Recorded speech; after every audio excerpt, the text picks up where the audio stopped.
নমস্কার বন্ধুরা, আমি শ্রাবণী। আমার রান্নাঘর চ্যানেলে আপনাদের সকলকে স্বাগত। তো চলুন শুরু করি আজকের ভিডিও। নমস্কার বন্ধুরা, আজকে আমার রেসিপি ছোট ছোট চিংড়ি মাছের বড়া। তো চলুন শুরু করি আজকের রেসিপি। এই মাছগুলো বাছা কিন্তু খুব কষ্টের। তো এই মাছগুলো পরিষ্কার করার জন্য কি করতে হবে, আমরা বড় একটা গামলিতে জল নেব, তার মধ্যে এই মাছগুলো দিয়ে দেব। বারবার করে পরিষ্কার করে ধুয়ে ভালো করে নাড়াচাড়া করে বেছে বেছে মাছগুলো অন্য একটা গামলিতে বা ঝুড়িতে তুলে নেব। এইভাবে কয়েকবার এই প্রসেসটা রিপিট করব, তাহলেই পরিষ্কার হয়ে যাবে আমাদের মাছগুলো। তো আমরা এখানে মাছের বড়ার জন্য নিয়ে নিয়েছি ডাল আর লঙ্কার পেস্ট, মুসুর ডাল কিন্তু এটা। কেমন,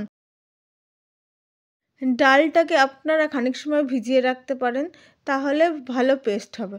তো চলুন এবার মাছের মধ্যে আমরা দিয়ে দিচ্ছি লবণ আর পরিমাণ মতো হলুদ। তো তারপরে দিয়ে দেবো আমরা এখানে পেঁয়াজ কুচি। পেঁয়াজ আগে থেকে আমি কুচিয়ে রেখেছিলাম, তো এখানে মোট 3টে পেঁয়াজ আমি দিয়েছি, আপনারা আপনাদের স্বাদ মতো দিতে পারেন। তারপরে দিচ্ছি একটা ডিম।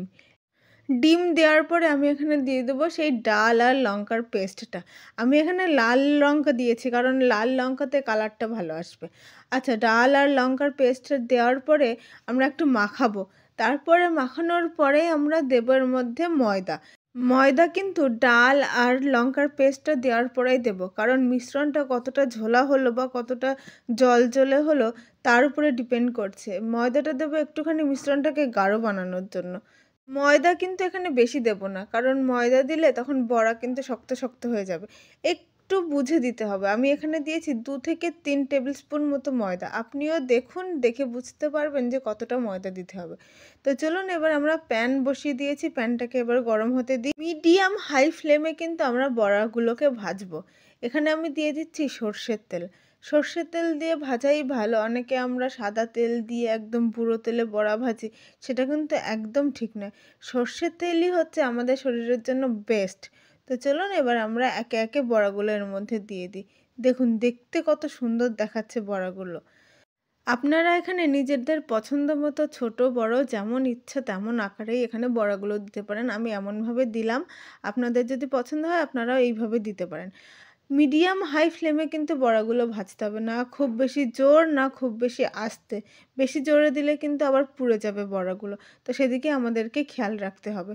বারবার করে ওলট পালট করেই আমাদের বড়াগুলো ভাজতে হবে। আপনারা বাড়িতে ট্রাই করুন, এটা অবশ্যই আপনাদের ভালো লাগবে।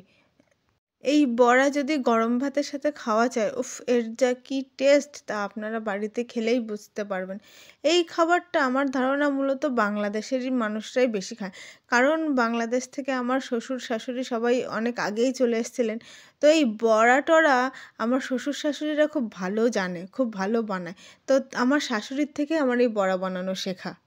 গরম ভাতে বড়া খাওয়ার সময় কিন্তু পাতে একটা লেবু নিতে ভুলবেন না, তাহলে কিন্তু এর স্বাদ আরও দ্বিগুণ হয়ে যাবে। তো বন্ধুরা, আমাদের বড়া এবার হয়ে এসছে। এবার আমরা নামিয়ে ফেলবো বড়া। একটা কথা, গ্যাসের ফ্লেম কিন্তু সবসময় মিডিয়াম হাই ফ্লেমে রাখতে হবে, কারণ ওপরে ভাজার সঙ্গে সঙ্গে ভেতরে সেদ্ধ হওয়াটাও কিন্তু জরুরি। গ্যাস কিন্তু জোরে দিলে ওপরে বেশি ভাজা হয়ে যাবে, ভেতরে কিন্তু কাঁচা থেকে যাবে। তো এটা মাথায় রাখতে হবে।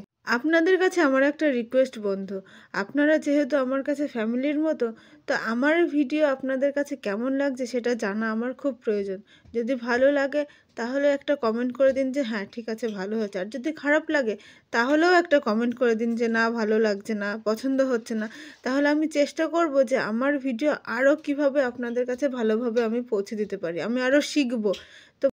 তো রেডি হয়ে গেছে আমাদের বড়া। আমি আপনাদেরকে একটা ভেঙে দেখাই। বাবা, সাংঘাতিক গরম, আমার হাত পুড়ে যাচ্ছে, আমি ঠিক করে ধরতেও পারছি না, কিন্তু দেখতে অনেকটা সুন্দর হয়েছে, খেতেও অনেকটা সুন্দরই হবে। তো বন্ধুরা ভালো থাকবেন, আবার দেখা হবে পরবর্তী কোনো এক রেসিপি নিয়ে অন্য কোনো ভিডিও।